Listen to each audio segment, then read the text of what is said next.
That's right. Welcome in, welcome back, folks, after months and months of questions, you are finally about to get some football answers. The only question now is, are you going to like the answers you get or not involving this Notre Dame football team edition of the Always Irish Week 1 show? As always, thanks for being here. You can find the program on YouTube. Do it. Subscribe if you haven't yet. Appreciate it very much. Give the video a thumbs up. That helps Yanni Boy out as well. Notifications on it way you don't miss nothing. Twitter, search bar Always Irish Rat. Always Irish Inc. Emails alwaysirishND@gmail.com. Audio only anywhere you want it. You can get it. If you don't want to see my face, nobody going to blame you for that. The call-in lines. Oh, they're popping. And they're going to be popping even more late Saturday night. It better be for all the right reasons. 312-900-8815. Dialed up. Tell Uncle Johnny, oh, you've heard and seen Notre Dame football fighting Irish on Sports Illustrated. Go read all about it. Articles every day. We got you covered, man. We got an operation rolling over there. Don't forget about patreon.com/Always Irish. It's the former captain. He the leading tackler. Mike Goolsby and myself breaking it all down. Got some new features this year we're introducing. Oh, it's going to be fun. Thanks to everybody who's there already. All right. Finally, it is game week. And what a big one it is. And, before we get started, I want to thank everybody that's with me year round. You're the ones that make this work. Like, it's easy to pull numbers and have viewers or whatever when Notre Dame's playing a big game and whatever. We're in football season. All you people that stick with me year-round on the morning shows and watching what I do and reading what I write and all that stuff, a big credit to you guys. That loyalty, even in the offseason, is really what makes this all work. So that's in my head, that bullet point, because I'm thinking so much about the run up to this game and how long we've been running up to this game and everything we've been talking about in the run up to this game and all those months, all those storylines, all those narratives, all those questions that we're all familiar with, right? And it's finally here. And that's what's on my mind the most, is just thinking of every which way to Sunday that we've been playing this through in our minds. What are we actually going to get in the moment when it matters? Not what if, not maybe, not what if this, what if that. It's 5 months out. It's here. Here's where I'm going to start. Some people may not like this, and I don't care. Some people aren't going to like this bullet point. I don't care. How about that? I don't care what the line is. I don't care where this game's being played. I don't care how much I or you or anybody else respects Mike Elko. I expect the Notre Dame program to be further along in year 3, game 1, than a program in year 1, game 1. And if you're not, you have problems. Period. Before we get into anything else, that's where I'm planting my flag. If you are not further down the road of stability in your program by year 3, game 1, than a guy in year 1, game 1, I don't care how much we respect him.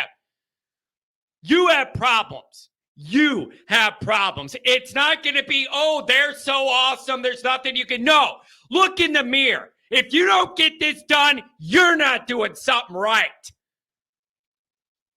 This is not Mike Elko taking over Alabama, ready to roll. That ain't what this is. Don't act like it's that. It is fair, reasonable, and logical to expect Notre Dame to be ahead of where A&M is. Oh my God, it's at their place. So what? Win anyways.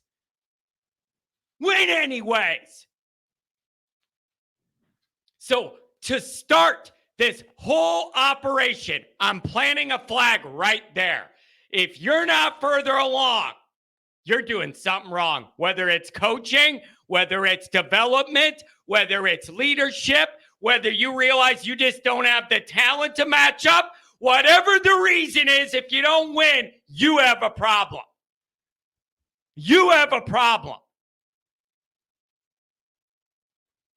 So right now, I'm setting that expectation. I expect Notre Dame to be further down the path of program stability, to know what they have and go in and win this football game, than on the other side. And no excuse in the world is going to make me come off that. That's number one. Next, preparation, readiness for the moment. I saw we have less injuries than we've ever had in 20 years, whatever. Yeah, and the one you have is absolutely crippling. Like, they're making a big deal how few injuries we have, whatever. Yeah, the one you do have is literally like a crippler, though. Literally, just the worst you could pick other than the quarterback. Did you notice how not ready for the moment Florida State was? Lackadaisical, looking hungover, jet lagged on the road trip, not ready to hit or be hit, a little tentative in what they do, not firing off the ball on either side the way you want them to. Did you notice all that? Yeah, I have a zero tolerance for that. Be crisp, be sharp, be engaged, be ready to play from snap one. Have the timing and communication cannot be an issue. It is year 3 of Marcus Freeman. I need stuff cleaned up. I just don't have any more. I'm sorry, you guys. I don't have any more leeway and understanding for a lot of this stuff. Clean it all up. It's year 3. It's time to go. Crisp timing, communication, clean tackling. Like, I need a clean operation going into this moment. It is your 3rd year. You got to have this. It is your 3rd year. You have a really healthy, good roster, and you have good OCs and DCs. There are no excuses to go in this moment and not be ready to play good, crisp football.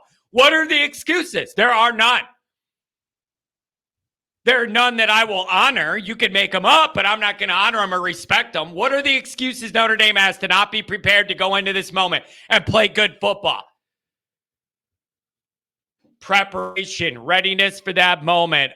You're going to find out if the way they went about camp was the right way physically. Are you ready for the physicality in a way Florida State wasn't and got punched in the face by a team with less talent, but that was more ready to play football? I have zero leeway on any of these items. These are all preparation things, mental things. You got to have that all ready to go. Zero tolerance to not be good in any of those areas. Clean, crisp tackling, ready to hit and be hit. Jump off the plane, ready to go. It doesn't take you a quarter and a half to wake up. We don't have the old line out there. Oh, it's loud. There's fans here. Oh, timeout. We don't know the snap count. Oh, false start, USA. I'm not here for it. I am not here for any of that. No. Zero tolerance. Can't get enough unfiltered Notre Dame football talk? Be sure to go over to patreon.com/alwaysirish. Former captain Mike Goolsby and myself. Do that. Screw it. Oh, we never won anything. It's been 30 years. How about this? Far too often in these big game moments, the other team makes those 2 to 3 game-changing plays that change the tone of the game or bust it open or turn a 50-50 game in their favor, whatever. Way too many times in these big game, gotta-have-it moments, the other team gets those plays made somehow. Somebody steps up. That all needs to be over, and it needs to be us. I don't care whether it's special teams, a pick 6 by the excellent secondary, Christian Gray, because they're avoiding Morrison, and he gets his long arm or whatever it is. I don't care. Jeremiah Love, the receivers, Riley Leonard, break a keep it and find a seam. I don't care what it is. I am sick of Notre Dame not being the team that makes those plays in the biggest moments in the most important games of the year that turns it from the game is in doubt to in our favor. That needs to be over. It needs to be us, damn it. Needs to be us. Here's the next point. Notre Dame's defense should be great, not good. They should be great. at playing tackle football this year. Okay. You're year 3 of a very well-respected DC that has like everything lined up, knows what he wants to do. You have depth, you have rotations, you have a great DC everybody respects. You have a blend of younger guys and younger athletic guys and upperclassmen veterans at all 3 levels of the defense. This may be a week where you need to carry the day. And I know that they've been carrying the day and have been the backbone of the program for a very long time. We all know that. That goes back to the Kelly era, that the defense has been the backbone of the team. That may be accentuated this game. All right. You have some vulnerabilities on the offensive side that are we don't know how they're gonna go. Some legitimate, open and honest vulnerabilities here. That means you don't know what you're going to be able to rely on out of that offense and how it's going to go. Defense, you may need to save the day. Special teams, you may need to make a play. Steal us a possession. But that defense, I need you to be better than really good. I need you to be better than really good. Like if ever there was a moment you were going to show up and be elite, it may need to be this night to get us through this with the win, while we figure our way through the offensive vulnerabilities we're going to have. Speaking of which, offensively, the line, you're going to get sick of me saying it. The line does not have to be great. They don't have to be elite. They don't have to win the Moore Award. None of that. You just got to be good enough. You just have to be good enough to let this offense operate at any functional level and keep Riley Leonard alive and upright. The line does not have to be great night 1. You just got to be good enough. It just can't be catastrophic. I'm really happy for Knapp and Pendleton. And you know what else? I want to credit the offensive staff. I think the easy way to do this is default to the veterans, and then like that's your reason is like we're defaulting in this environment to the experience, and we're going to run those guys, Tosh and whatever at guard, Coogan, Spindler, whatever we're doing. We're rolling with the experience because that's what logic tells you to do. And if you need to pivot off of that, you can. But I don't think a lot of coaches get nailed when you just like roll with the experience to start. I want to give them credit for going the other way. Going young and saying, we're going to have these physical athletes that are young and inexperienced. We're going to get their developmental track rolling here, and we know that they're going to be really good linemen for us. We need to get it going now. The other guys are not, even though they're experienced, they're not physically capable enough to give us what we need in this game. We're rolling with the young guys and their development, and this line's going to be really, really good. It's going to be 2 to 3 years, though. And so we got to get that going early. I applaud the staff for going with the young upside here. I don't know if it's going to work out or be a nightmare, but I applaud them philosophically for approaching it the non-coward's way. I genuinely mean that. And if it goes wrong and Knapp has trouble out there on the edge against Nick Scouton or whatever, I'm not going to blame Knapp. It's a bigger picture program problem. You don't have anybody else to compete other than, you know, your starter and a guy with no snaps or whatever. And I know you lost your tackles the league. It was a bad spot or whatever. But I'm not going to blame Anthony Knapp if he has a rough game. I mean, what do you expect? You got to get through it. You just got to get through it. Don't need to be perfect. Just got to be good enough. What does Denbrock try and go with offensively? It's one of the biggest questions I want to see. What is the approach early? What does he try and do? Do you try and establish the run, figuring that's the easiest way to settle into this situation? Or do you spread it out, try and have A&M running all over? I don't know what they're going to do. I don't know how it gets blocked up. Are those receivers truly different this year? Or are we just saying it? Is that just the camp story of the month, and then we get into the game where it matters and they can't get open or get behind anybody? I believe Riley Leonard's legs got to be a big part of this game plan, and a part of it that isn't scripted is him running and making stuff happen. And I think all of that's got to be on the line. Against Northern Illinois, week 2, I'm telling Leonard, don't do anything stupid running in this game. I'm saying you got to sacrifice your body for every inch you could get, son, and go win us this game. So I just want to see what you go with and what Denbrock's vision is. What does he think that this team could get done offensively? O-line, D-line, man. The age-old football battle. Isn't it blow your modern innovations in the game and the sport and how things change or whatever, and then it all comes down O-line, D-line. So I know all the talks about Notre Dame's O-line holding up against their D-line. I think they should be talking about their O-line holding up against our D-line too. The age-old battle. O-line, D-line, big splash plays, turnovers, that kind of thing, kicking game. Nobody talking about. I'm not going through all of this offseason and all this stuff to have some dork kicker blow the game for Notre Dame. Make your kicks. Make your kicks. Steal a couple possessions. You make your kicks. Steal a couple possessions. Like, whatever, man. At some point, some Notre Dame team needs to get ahead of the curve. This win could do that. Freeman needs it. Notre Dame needs it. The fan base needs it.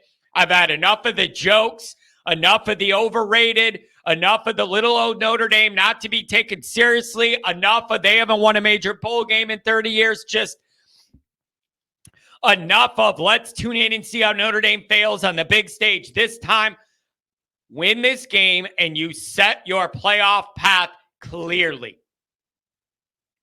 I'm sick of all of the old tropes. Most of them are true, and they just hurt.